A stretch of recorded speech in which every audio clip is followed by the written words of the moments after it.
आज हम सादत हसन मंटो की एक ऐसी कहानी पर बात करने वाले हैं जो जो आपको अंदर तक हिला कर रख देगी। कहानी का नाम है ठंडा गोश्त।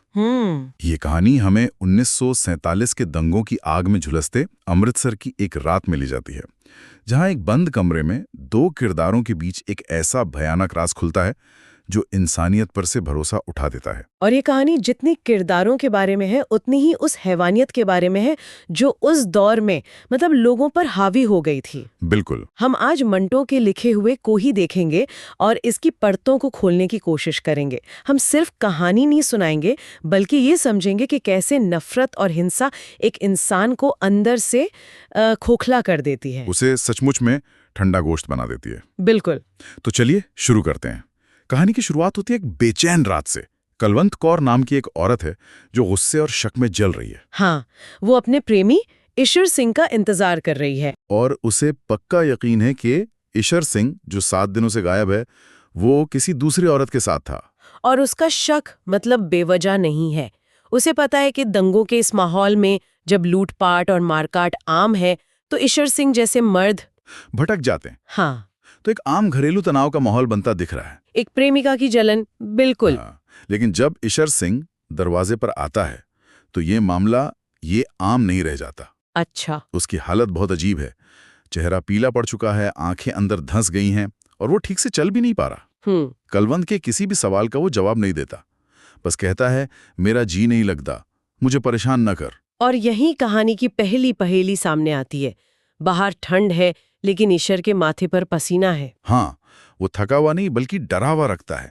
एक ऐसी दहशत उसके चेहरे पर है जो किसी आम लड़ाई झगड़े से नहीं आ सकती। सही बात है। ये एक ठंडक है जो बाहर के मौसम से नहीं बल्कि उसके अंदर से आ रही है। बिल्कुल, ये सिर्फ थकावट नहीं लगती है ना, ये कुछ और है, जैसे कोई अंदर से बिल्कुल खोखला हो गया हो। हाँ। और कलवंत इस पहेली को सुलझाने पर तुली है।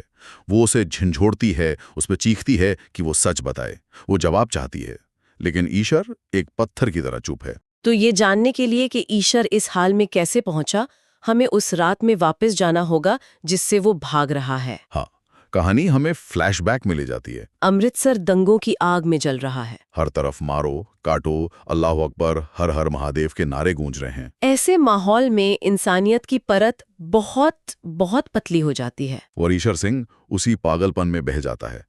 वो अपने 5 साथियों के साथ हाथों में हथियार लिए नफरत से भरा हुआ एक मोहल्ले में लूटपाट करने निकलता है। और वहां वो एक घर का दरवाजा तोड़ते हैं। हाँ, और अंदर उसे एक बेहद खूबसूरत कश्मीरी लड़की मिलती है। सबके अंदर एक वहशी जानवर छिपा है जो बस सही माहौल का इंतजार कर रहा है। क्योंकि उस लड़की की बेबसी और खूबसूरती देखकर ईश्वर के अंदर की इंसानियत नहीं बल्कि हैवानियत जाग जाती है। वो उसे अपनी हवस का शिकार बनाने के लिए कंधे पर उठाकर एक सुनसान टूटे फूटे मकान में ले जाता है। ये सोचना भी डरावना है। हाँ, कि कैसे एक आम इंसान उस सामूहिक पागलपन का हिस्सा बन जाता है। उसके साथी उसे लूट का माल समझते हैं, लेकिन ईश्वर के दिमाग में कुछ और ही चल रहा है। वो उस लड़की को उस अंधेरे सुनसान कमरे में ले जाता है और यही कहानी का वो मूड आता है जो सब कुछ बदल देता है। जी। जब वो उस लड़की को छूने की कोशिश करता है तो उसे एक अजीब चीज महसूस होती है। क्या? लड़की का जिस्म बर्फ की तरह ठंडा है, एक ऐसी ठंडक जो जिंदा इंसानों में नहीं होती। ये पढ़ते हुए तो रोंगटे खड़े हो जाते हैं। वो घबराकर उसकी नफ्स टटोलता है। हाँ, उसकी सांसें जांचने की कोशिश करता है लेकिन कुछ नहीं मिलता। उसे एहसास होता है कि लड़की की मौत हो चुकी थी, शायद डर से या शायद उसे घसीट कर लाते वक्त ही। वो एक लाश को उठा कर ले आया था। और यही वो पल है जहां कहानी पूरी तरह पलट जाती है। उसकी सारी वहशियत, सारी नफरत, सारी हवस एक सेकंड में खत्म हो जाती है। और उसकी जगह क्या ले लेता है? खौफ और घिन। एक ऐसी घिन जो उसे खुद से होने लगती है। मतलब उसका इरादा वहशीपन का था, लेकिन उसे करने में नाकामयाब होना ही उसे तोड़ देता है। ये बहुत अजीब मनोविज्ञान है। हाँ। क्या ये अपराध बोध है या सिर्फ अपनी मर्दानगी पर एक चोट? बहुत अच्छा सवाल है।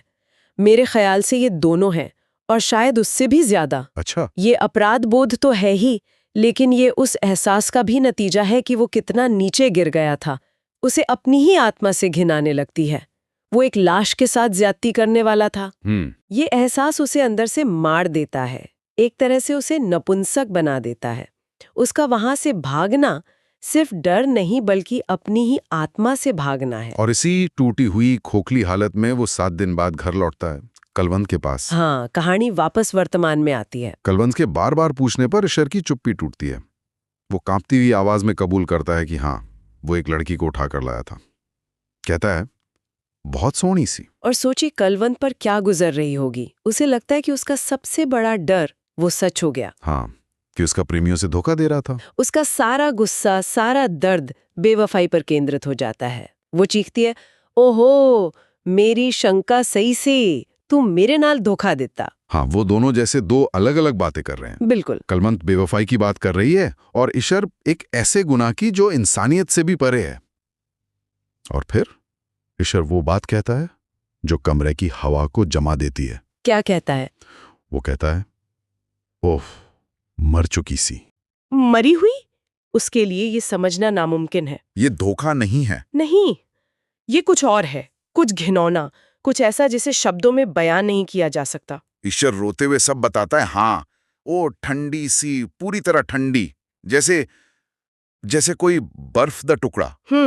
उस स्वीकार करता है कि वह पागल हो गया था, वैशी बन गया था, लेकिन उस लाश को छूते ही उसके अंदर भी कुछ मर गया। वो कहता है, मैं डरा होया, हाँ कलवंत, डरा होया। इस पूरे कबूलनामे में जो सबसे दुखद बात है वो ये है कि ईशर शायद कलवंत से हमदर्दी चाहता है। वो चाहता है कि कोई उसके इस बोझ को समझे। पर यह मुमकिन कैसे? वही तो, वो जिस अपराध की बात कर रहा है वो इतना भयानक है कि किसी भी इंसान के लिए उसे समझना या उस पर हमदर्दी जताना मुमकिन ही नहीं है। बिल्कुल। और कलवंत की प्रतिक्रिया भी यही दिखाती है। सच जानने के बाद उसका गुस्सा वो नफरत और घृणा में बदल जाता है। वो ईशर को घूरते हुए कहती है, एक मरी हुई कुड़ी नाल तूने हे मर जाइए। हाँ, उसकी आंखों में अब जलन नहीं, सिर्फ घिन है। उसे एहसास होता है कि जिस आदमी से वो प्यार करती थी वो एक राक्षस बन चुका है। उसके लिए ईशर का अपराध बेवफाई से कहीं ज्यादा बड़ा और घिनौना था। वो अब ईशर को एक धोखेबाज प्रेमी की तरह नहीं, बल्कि एक गिरे हुए अपवित्र इंसान की तरह देख रही है। और फिर वो एक ऐसा कदम उठाती है जो कहानी को उसके क्रूर अंत तक ले जाता है। वो ईशर की ही कटार उठाती है। हाँ, और कहती है, एलो तेनु दिखावा मैं कि ठंडा गोश्त की हुंदा है, और बिना एक पल सोचे ईशर पर हमला कर देती है। ये लाइन कहानी का सार है। कलवंत का यह कदम कहानी को उसके शीर्षक से सीधे तौर पर जोड़ता है। वो सिर्फ बदला नहीं ले रही। नहीं, वो उसे सजा दे रही है। वो ईशर को वही ठंडा गोश्त बना देती है जिस अपराध का बोझ वो ढो रहा था। ये उस वहशीपन के प्रति एक हिंसक प्रतिक्रिया है जिसे वो बर्दाश्त नहीं कर सकी। और ईशर, जो पहले ही अंदर से मर चुका था, वो अपना बचाव करने की कोशिश भी नहीं करता। कटार उसकी छाती में उतर जाती है और वो चारपाई पर गिर जाता है। उसकी सांसें उखड़ने लगती हैं। और उसके आखिरी शब्द होते हैं, कलवंत, तू नहीं समझी। इसके बाद वो हमेशा के लिए शांत हो जाता है। ये आखिरी शब्द बहुत मायने रखते हैं। तू नहीं समझी। वो शायद ये कहना चाहता था कि वो उस लाश को छू भी नहीं पाया था, कि उस लाश ने ही उसे अंदर से मार दिया था। हाँ, वो समझाना चाहता था कि वो पहले ही सजा पा चुका है, कि उसकी रूह पहले ही ठंडी गोश्त बन चुकी है। लेकिन ये सब समझाने के लिए अब बहुत देर हो चुकी थी। और इस तरह कमरे में दो लाशें रह जाती हैं, एक ईशर सिंह की और दूसरी उस इंसानियत की जिसे दंगों की आग ने जला दिया था। कलवंत वहीं बैठी रह जाती है, शायद अपने किए पर हैरान, और कमरे की खामोशी कहानी को एक बहुत ही डरावने अंत पर छोड़ देती है। अंत में कहानी का शीर्षक ठंडा गोश्त सिर्फ उस मृत लड़की का शरीर नहीं है। ये ईशर की वो रूह है जो उस घटना के बाद ठंडी पड़ गई थी। और आखिर में ये खुद ईशर का शरीर है। बिल्कुल।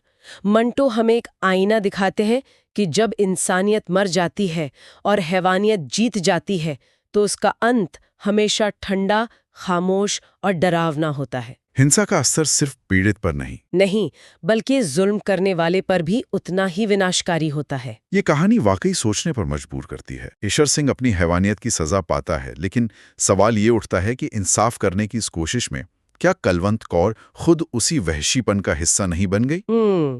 हिंसा के इस चक्र में अपराधी और पीड़ित के बीच की लकीर कितनी पतली हो जाती है।